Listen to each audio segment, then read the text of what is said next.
Si te duele la cabeza, la espalda, los ojos, el estómago, los huesos, el oído, las rodillas, entonces escucha Quiero Vivir. Pero si no te duele nada, también escucha Quiero Vivir, un programa de medicina cero convencional, ingenioso, fresco, divertido y sobre todo aprenderás de la salud. No podemos dejar un programa sin obligarlos que disfruten este riquisísimo café. Bueno, el sentido del humor es parte de sentirte mejor. La cabina de Radio Mujer se convierte en un consultorio médico para dar paso a la sabiduría del Dr. Priego. ¡Comenzamos!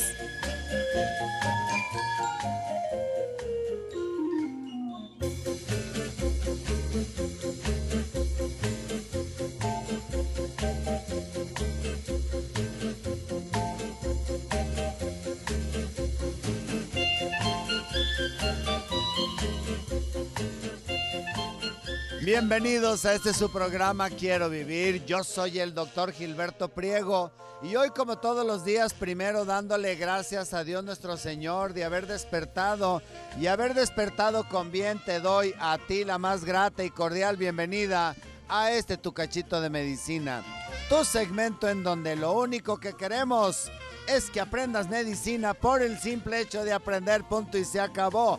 Hoy vamos a platicar. Aquí está el cafecito a todo lo que da. Salud, no de salud.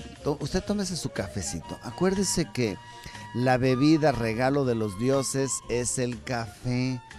Ay, qué cosa más rica. Ahorita les sigo diciendo del cafecito. Bueno, nuestro tema del día de hoy. Una variedad del estreñimiento, que es el síndrome de intestino irritable tipo estreñimiento o tipo constipación. Este síndrome de intestino irritable, que es la mal llamada colitis nerviosa, que se manifiesta como estreñimiento, tenemos que distinguirlo del estreñimiento crónico funcional. Recuerden que en el manejo del estreñimiento, bueno, no en el manejo, en el diagnóstico del estreñimiento, tenemos que distinguir básicamente un trastorno orgánico de un trastorno funcional. El trastorno orgánico podemos decir que es el estreñimiento secundario a, por así decirlo, si el paciente tiene un tumor en el colon, entonces el tumor va a ir cerrando la luz del intestino. Al ir cerrando la luz del intestino, o sea, el diámetro del intestino, el tubo del intestino se va haciendo cada vez más cortito, entonces vamos a empezar a tener disminución en nuestras evacuaciones. Entonces el paciente va a decir, es que estoy estreñido. No, o bueno, sí, pero no es el estreñimiento que tenemos idea. Este estreñimiento se dice que es un estreñimiento secundario a un tumor. Si, por ejemplo, bueno, en este caso de lo que es un cáncer, este estreñimiento sí se cura. Se cura por el hecho, o sea, verdaderamente se cura porque quitando nosotros el cáncer, se va a quitar el estreñimiento. Es que el cáncer a lo mejor lo puede matar, sí, pero no el estreñimiento. O sea, nosotros lo que hicimos fue curar el estreñimiento. Si resulta que además tiene estreñimiento funcional, ese es otro rollo. Entonces, lo primero que tenemos que entender es estreñimiento funcional de estreñimiento secundario. El secundario es aquel estreñimiento en donde tenemos una causa generalmente orgánica. La gran mayoría de las veces es una causa orgánica la que nos está afectando. Esta causa orgánica, en este caso, por ejemplo, de un tumor, pero por ejemplo también puede ser un proceso inflamatorio por enfermedad diverticular, o también puede ser, por ejemplo, que se haya torcido el intestino. Entonces, cada uno de las causas orgánicas. O por ejemplo, tuve una paciente que tenía miomas, y estos miomas hacían presión sobre la pelvis, y en esa presión sobre la pelvis la paciente tenía estreñimiento. Entonces, cuando decidimos operarla, lo que nosotros encontramos en este caso, cuando decidimos operarla, fueron los miomas que ya sabíamos. Le quitamos los miomas, o sea, bueno, no nomás los miomas, le quitamos la matriz y se resolvió su estreñimiento. Y en esa forma es como, pues ahora sí se pudo, curar del estreñimiento, porque era una causa secundaria lo que le había pasado, una causa secundaria. Cuando nosotros estamos hablando entonces del estreñimiento, las causas funcionales, a ver, ahí van otra vez porque tenemos que aprenderlas. Estreñimiento crónico funcional y síndrome de intestino irritable tipo constipación. Esas son las causas funcionales. Ahora bien, dentro de esas causas funcionales, estas dos, que son estreñimiento crónico funcional y síndrome de intestino irritable tipo constipación, algo muy importante, no se curan. De tal manera que nosotros lo que vamos a tener, ahora sí, lo que vamos a hacer es controlar adecuadamente la enfermedad. Pero es súper importante, recontra importante, decirle a la persona que no hay curación, que no existe la curación de este problema que tiene. No existe la curación. No existe, punto, se acabó. Hazle como gustes, pero no hay curación. Estreñimiento crónico funcional y síndrome de intestino irritable tipo constipación, no hay curación. No existe la curación. Y por otro lado, tenemos la causa secundaria que sí tiene curación. Esta causa secundaria que sí tiene curación es aquella que está una causa fuera del intestino o dentro del intestino, pero que es otra enfermedad, es la que está provocando realmente el estreñimiento. Les comentaba el cáncer, ¿cómo? Vamos al primer bisturizazo, qué bárbaro. Vámonos al bisturizazo, nuestros teléfonos 31 22 11 90, 36 47 18 83. Nuestro WhatsApp está abierto, 33 10 19 07 12. Repito, 33 10 19 07 12. ¡Vámonos!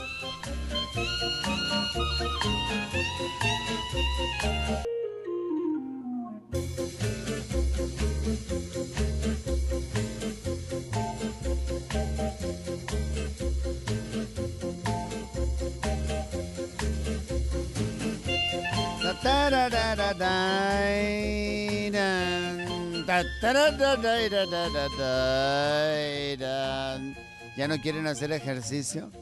Bueno, entonces sigamos nuestro programa.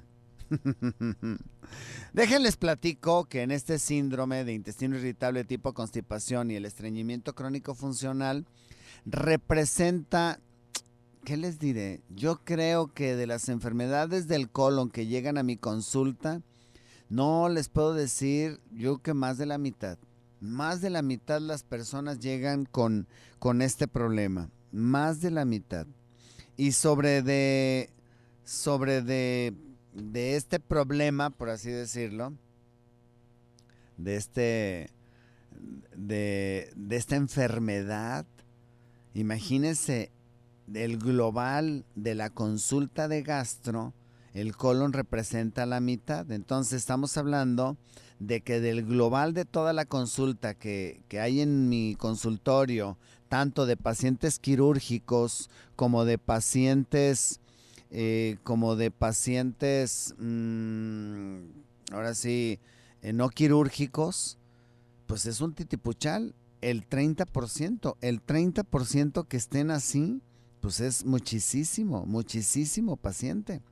De tal manera que pues ahora sí que hay que poner mucha atención en cuanto a lo que nos puede llegar a pasar. Muy bien, vamos a continuar con explicando un poquito lo que es estas causas que nos provocan este estreñimiento. Quedó claro lo que es el estreñimiento secundario, en donde es un tumor externo que esté comprimiendo, una torsión del intestino, una enfermedad inflamatoria, pero no la colitis ulcerativa, porque la colitis ulcerativa se manifiesta por diarrea. Aquí lo que se está determinando o lo que está determinando es el proceso inflamatorio de una enfermedad diverticular, de tal manera que en esta forma pues no hay mucho para donde nos hagamos, en el aspecto de que si yo tengo una de estas lesiones, quitándola voy a curar el estreñimiento. ¿A qué obedece que el intestino deje de trabajar? No se sabe bien, no se sabe bien, pero se cree que es por falta de una comunicación adecuada de las terminaciones nerviosas que mandan el estímulo para que la musculatura lisa del intestino grueso trabaje y tenga, ahora sí, estos movimientos peristálticos propulsivos, es decir, hacia adelante. Y aquí hay un elemento importantísimo, que es la serotonina.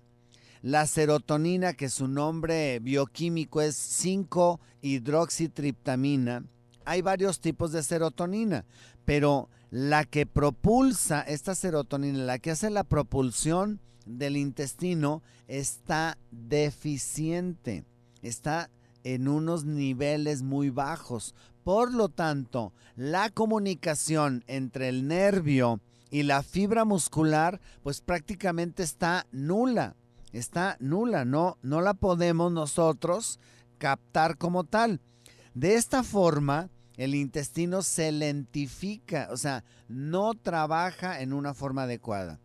Y bueno, por otro lado, tenemos las causas que nosotros provocamos. ¿Cuáles son las causas que nosotros provocamos? Las que nosotros provocamos es que no tomamos abundante fibra y poca agua, y no tomamos agua, por no decir otra cosa. Entonces, la combinación, por un lado, de una afectación en mis terminaciones nerviosas que no producen el estímulo o la serotonina que va a estimular al músculo para que camine, combinado con que cada vez nuestra comida es más refinada y no tomamos abundante líquido, en esa forma las heces fecales se vuelven duras, se absorbe muy rápido el agua y quedan duras, lo que tiene que trabajar más el intestino, incrementando su presión para poder llevar a cabo el proceso de la evacuación.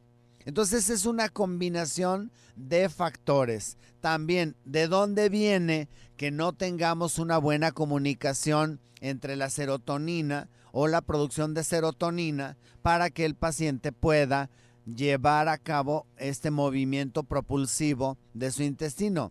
¿Qué es? Pues se ha mencionado que puede ser herencia, factores hormonales o de pronto en forma desconocida. Dicen los pacientes, yo estaba bien y de pronto, ¡fum!, ya no estuve bien. O las mujeres, yo estaba bien, tuve a mis hijos y ¡fum!, me quedé estreñida. O la niñita desde chiquita, pues ya esto generalmente la proporción de estreñimiento es mayor en las mujeres. Es mucho mayor en las mujeres, y la aceptación del estreñimiento, no se imaginan lo favorable que hay ahora, que las personas aceptan más que tienen un estreñimiento. Sencillamente un estreñimiento funcional pasajero, ¿cuál es? Pues cuando sales de viaje, que cambias todo tu entorno. Cambias tu entorno, te vas a una ciudad, esto les da mucho a las mujeres, y entonces en el viaje pues muy a gusto porque pues no evacúan, pero ya cuando llegan allá y no van a evacuar, dicen no, 1 día, 2 días, 3 días. Bueno, tuve un paciente que se chutó casi la semana de vacaciones sin evacuar. Dice, doctor, ¿qué hago? Pues toma medicamento, que para eso se inventaron los medicamentos. Y no me acostumbraré a ellos. Pues no, pero ahorita te hace falta, si no, pues ¿qué vas a hacer sin poder evacuar? Hace poco tuve una paciente que operaron de la columna y yo pienso que por la misma manipulación neurológica, la paciente no pudo evacuar, no podía evacuar, no podía. Y en esta forma, la paciente sin poder evacuar, pues lógicamente que no podía evacuar y estaba operada.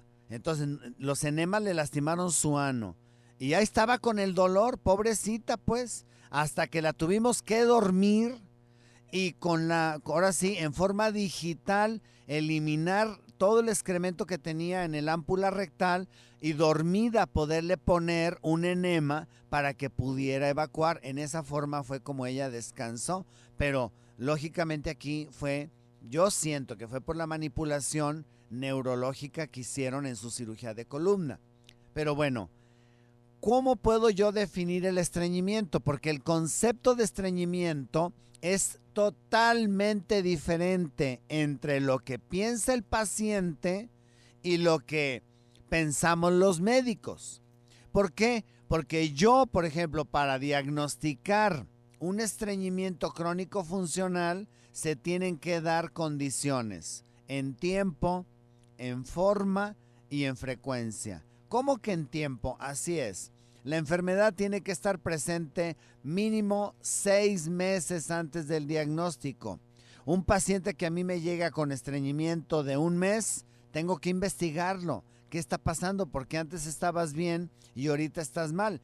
No que no pudiera ser un trastorno funcional que esté empezando en ese momento, pero existe la posibilidad, fuerte posibilidad, de que esto sea una causa secundaria, una causa fuera del intestino o del mismo intestino, como sería un cáncer. De hecho, un fiel radioescucha, que le mando un gran abrazo, él ya sabe quién es, él llegó hacia mi consulta con un estreñimiento agudo y lo que tenía era un cáncer. Finalmente lo operamos de ese cáncer y lo agarramos a buen tiempo y todo, y él hasta este momento está muy bien. Necesita sus chequeos, pero él empezó su estreñimiento con 1 mes de evolución. Chirrión, hay que hacer estudios. Bueno, cuando la historia clásica del paciente estreñido es de que él dice, doctor, toda la vida. Después de mis embarazos, doctor, toda la vida. O tuve una situación de mucha preocupación, estrés, y de ahí toda la vida. Años con el estreñimiento lidiando. En este contexto, el tiempo son 6 meses. Y mientras el paciente tenga evacuaciones en frecuencia menores a 3 por semana, estamos hablando ya de que nos estamos acercando al diagnóstico de estreñimiento. Vamos a ir un bisturizazo a nuestros teléfonos 31 22 11 90, 36 47 18 83, nuestro WhatsApp 33 10 19 07 12.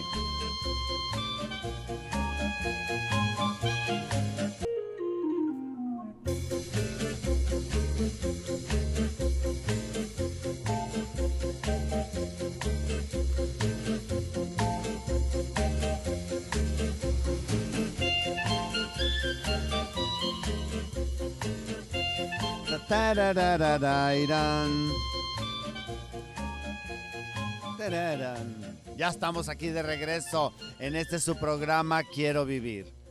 ¿Qué otros factores o manifestaciones tenemos que nos refiere el paciente para nosotros poder integrar el diagnóstico de estreñimiento. Bueno, aquí acuérdense, ahí les va un tip para distinguir entre el estreñimiento crónico funcional de lo que es el síndrome de intestino irritable tipo constipación. Generalmente el diagnóstico mismo no lo dice. En el estreñimiento crónico funcional únicamente está estreñida la persona. Punto. Nada más. Refiere el estreñimiento. En el síndrome de intestino irritable hay dolor o molestia abdominal acompañado, claro, de estreñimiento. Es decir, yo tengo en mi paciente el estreñimiento sin dolor, hablo de estreñimiento crónico funcional. Tengo mi paciente con estreñimiento y dolor, entonces estoy hablando de síndrome de intestino irritable tipo constipación. Para poder integrar el diagnóstico del estreñimiento, ahí les va. Ya les había dicho la frecuencia, y luego de menos de 3 evacuaciones por semana. Pero además, esfuerzo defecatorio en más del 25% de las deposiciones. Heces duras o hechas bolitas en más del 25% de las deposiciones. Sensación de evacuación incompleta en más del 25% de las evacuaciones. Sensación de obstrucción anorrectal en más del 25% de las deposiciones. Necesidad de maniobras manuales para facilitar la defecación en más del 25% de las deposiciones. Y, lógicamente, la que ya les decía, menos de 3 evacuaciones por semana. Otro de los conceptos es heces líquidas infrecuentes si no hay uso de laxantes, y no debe de reunir criterios para síndrome de intestino irritable. ¿Cuáles son los criterios para síndrome de intestino irritable? Ya les había dicho, dolor o molestia abdominal, acompañado de cambios en los hábitos de la defecación, menos de 3 evacuaciones y heces duras o compactas, como escíbalos, como bolas de chivo, de acuerdo a una escala que se llama escala de Bristol. Ok, estos criterios se deben al menos haber empezado 6 meses antes del diagnóstico y estar presentándose los últimos 3 meses en una forma cotidiana. La calidad de vida de los pacientes con estreñimiento es ahora sí que muy deteriorada. ¿Por qué? Porque sufren mucho los pacientes para poder ir a evacuar. Y lógicamente esto provoca idas a la consulta, toma de medicamentos y demás. Cuando nosotros estamos hablando, fíjense, cuando hablamos del estreñimiento crónico funcional o del síndrome de intestino irritable tipo constipación, tenemos que descartar, aparte de las enfermedades orgánicas que ya les dije, otras como son diabetes, afectaciones en los riñones que producen elevación de la urea, falla del tiroides, varias intoxicaciones, etcétera. Y las causas neurológicas que ya les había dicho, más aparte aquellas, por ejemplo, que interviene la inervación exterior del sistema nervioso central. Sobre todo los traumatismos medulares pueden llegar a provocar estreñimiento severo. En alguna ocasión operé a un paciente, él es un varón de 55, 56 años, que tenía postrado en silla de ruedas ya como 20 años, pero no evacuaba, así de fácil, no evacuaba. Le hicimos los estudios y nos dimos cuenta que su intestino, pues, muy grande, muy dilatado, pues no servía. Entonces la propuesta de operación fue: te voy a operar, pero te voy a quitar todo el intestino grueso porque lo tienes dañado. Y él dijo, está bien. Sí, le digo, pero espérame. ¿Por qué? Porque tú tienes que estar consciente de que quitándote el intestino, tus heces van a salir líquidas. No porque tengas diarrea, no te vayas a confundir, no porque tengas diarrea, sino porque la evacuación no alcanza a absorber y va a salir el contenido del intestino delgado, que es líquido. ¿Estás consciente de eso? Sí, doctor, yo ya me cansé de no poder ir a evacuar. Y sobre de esa premisa lo metí a operar y terminé quitándole todo su intestino grueso, absolutamente todo su intestino grueso. Impresionante, pero el paciente, su calidad de vida estaba terriblemente afectada. Lo operamos y como cosa de Dios, tenía 2 o 3 evacuaciones semipastosas, fíjense bien, semipastosas al día. Y decía, doctor, de esto pido mi limosna. O sea, yo evacuando así estoy feliz, porque ni siquiera es líquido, es pastoso. Ok, cuando nosotros estamos hablando, entonces, ¿cómo hago el diagnóstico? Se vuelve a veces medio difícil hacer el diagnóstico, pero un rayos X nos puede ayudar para dilucidar si está lleno de excremento, más aparte lo que nos dice el paciente, bueno, pues puedo integrar este diagnóstico. El colon por enema, que es el estudio de rayos X, me puede llegar a pintar tan dilatado mi intestino que si un intestino grueso en lo que es la porción del transverso y el descendente o el sigmoide rebasa los 8 o 9 centímetros de diámetro, ese intestino pues prácticamente ya no sirve, así de sencillo, ya no sirve. Cuando yo estoy hablando de un estreñimiento de esta naturaleza, entonces por más lucha que le hagas, el paciente ya no va a poder evacuar. Por otro lado, también existe otro estudio en donde le quito medicamentos al paciente, nada más que esta es una situación bien difícil para el paciente, porque si yo quiero averiguar dónde está la falla de tu intestino grueso, te tengo que quitar los medicamentos y te doy una cápsula que tiene unos granulitos, no granulitos, son como unas rueditas, unos aritos que se ven en el rayos X. Entonces el paciente se toma su cápsula, esta cápsula se desbarata y los aritos, que son 25 aritos, empiezan a caminar en el tubo digestivo y tomamos radiografía al día siguiente, a los 2, a los 3, a los 4, hasta el quinto día le tomamos radiografía.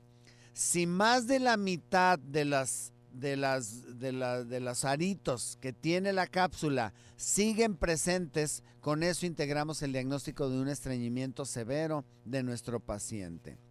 Los factores ambientales, como les había dicho, son edad avanzada, sexo femenino, sedentarismo, poca actividad física, ingesta baja de calorías, ingesta deficiente de fibra, bajo nivel de consumo de agua, bajo nivel educativo y socioeconómico, pueden ser que consuman medicamentos y otra que también los estados depresivos, recuerden que se relacionan con la serotonina. La serotonina que está en nuestro cerebro es la misma serotonina que se encuentra en el intestino. Entonces viene a ser como una extensión. Si no hay serotonina en el organismo, en nuestro cerebro, el paciente va a caer en una depresión. ¿Qué otro estudio nos puede ayudar en el funcionamiento? Nos puede ayudar en el funcionamiento la colonoscopia. Pero generalmente la colonoscopia nos va a mostrar que el intestino grueso está enterito, que no tiene mayor defecto. De ahí que uno dice, chin, y verdaderamente este estreñimiento está normal, está patológico, ¿o qué? ¿Por qué? Porque visualmente el intestino se ve sano, no se ve afectado, se ve completamente sano. De ahí la importancia, vamos un bisturizazo. No, hombre, apenas que estoy agarrando el rollo. Bueno, vamos al bisturizazo. Nuestros teléfonos 31 22 11 90 36 47 18 83 y nuestro WhatsApp está abierto 33 10 19 07 12. ¡Vámonos!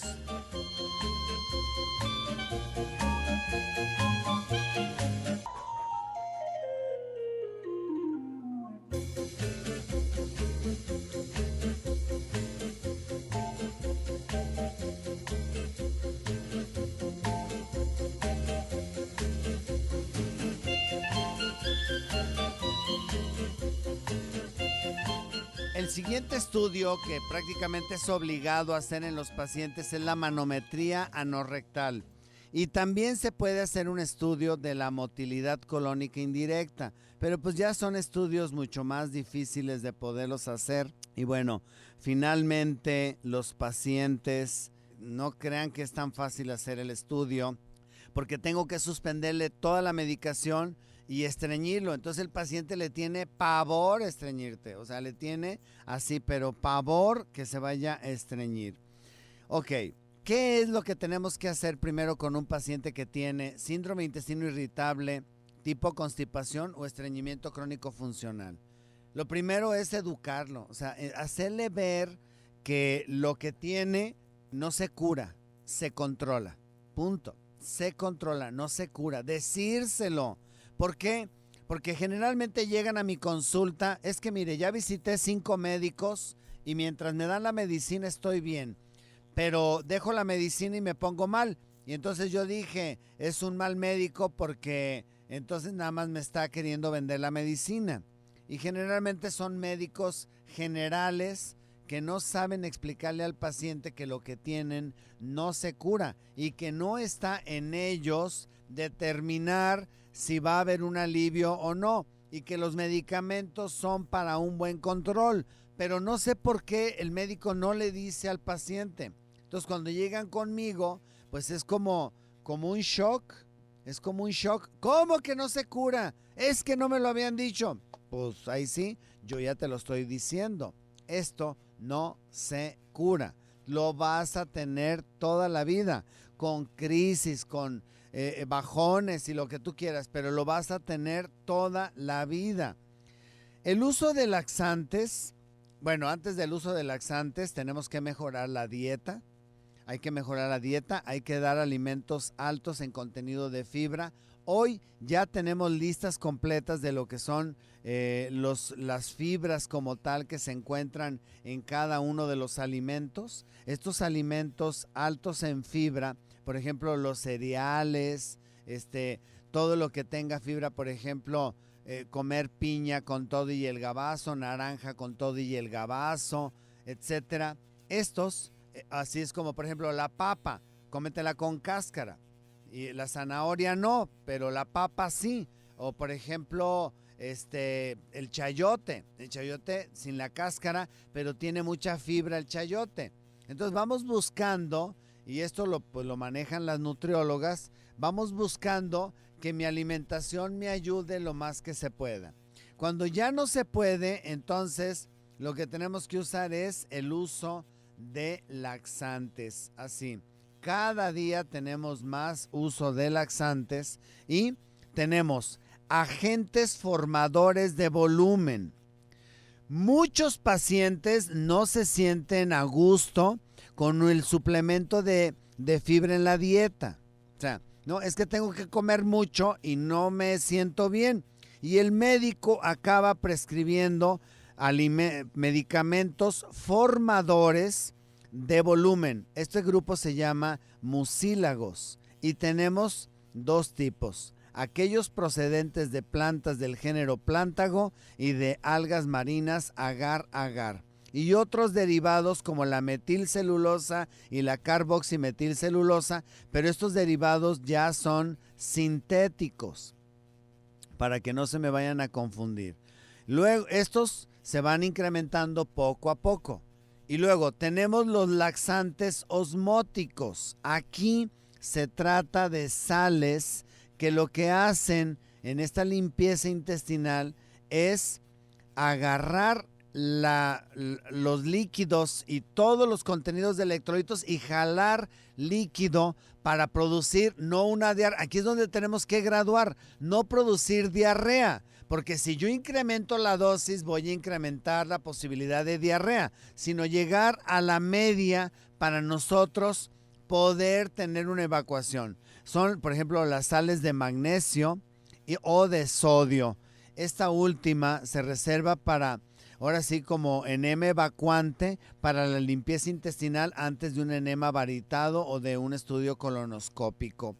La eficacia se basa en que el magnesio como ion sulfato es poco absorbido por el tubo digestivo y por lo tanto tiene un efecto osmótico, incrementando con ello el contenido de agua en las heces fecales y por lo tanto en una forma indirecta lo que es la evacuación. Así, con más líquido se estimula mejor y entonces el paciente puede tener una evacuación mejor. A través, ya sea, esto puede lograrse por un efecto mediado a través de prostaglandinas o de hormonas como las colecistoquininas. Son de bajo coste.